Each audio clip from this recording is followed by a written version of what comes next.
Welcome, 5th grade friends.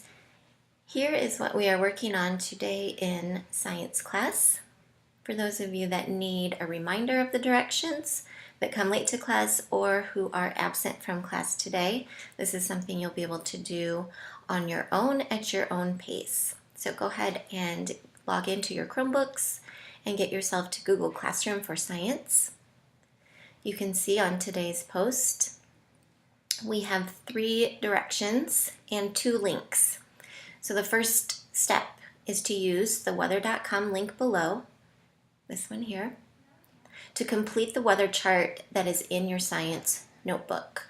We glued that into your science notebook. It is the data recording chart. Step 2, we're going to compare our data on your chart to the wireless weather station that is located in our classroom by the window. Lastly, we're going to click the second link for the tutorial on air and atmosphere for you to practice and review. So, your weather data chart looks like this in your notebook. So we're looking for temperature, humidity, wind speed, wind direction, visibility, air pressure, and then you're going to make your own observations. So we're going to click on the weather.com link for our temperature and weather information here in Geneseo.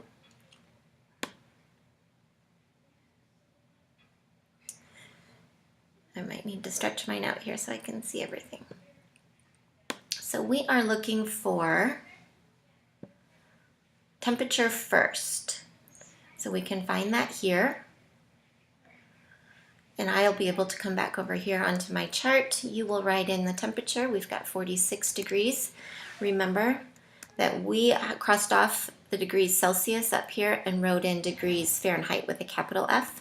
So I'm going to write my degree symbol and my capital F for Fahrenheit.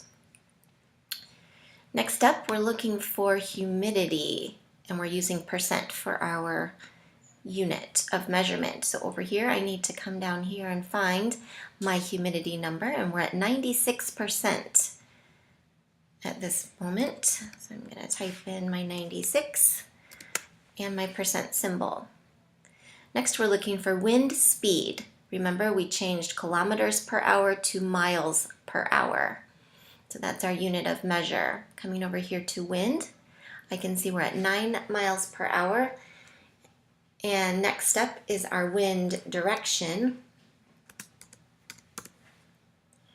which I can tell is southwest using the abbreviation SW. After that, we have visibility. Remember, that's how far we can see in the distance. We're using miles instead of kilometers. And our visibility shows 1.5 miles.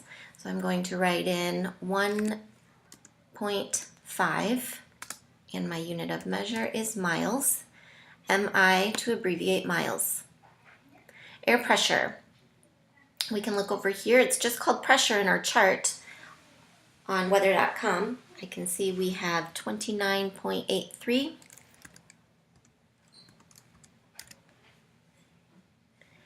And lastly is the column for other observations. This is where you will type in or write in your observations of weather that you have witnessed today.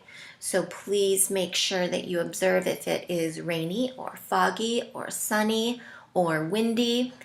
Does it feel cold or hot to you? Any of those observations that you can use with your senses to make observations will be great documentation. Remember, we're going to do this for a total of 8 days for our data collection. After you are finished with that, remember step 2 is to compare that chart with the wireless weather station in our classroom. After you've taken a look at that, then you can go ahead and start the tutorial on air and atmosphere. Thank you very much for listening and following directions. Good job.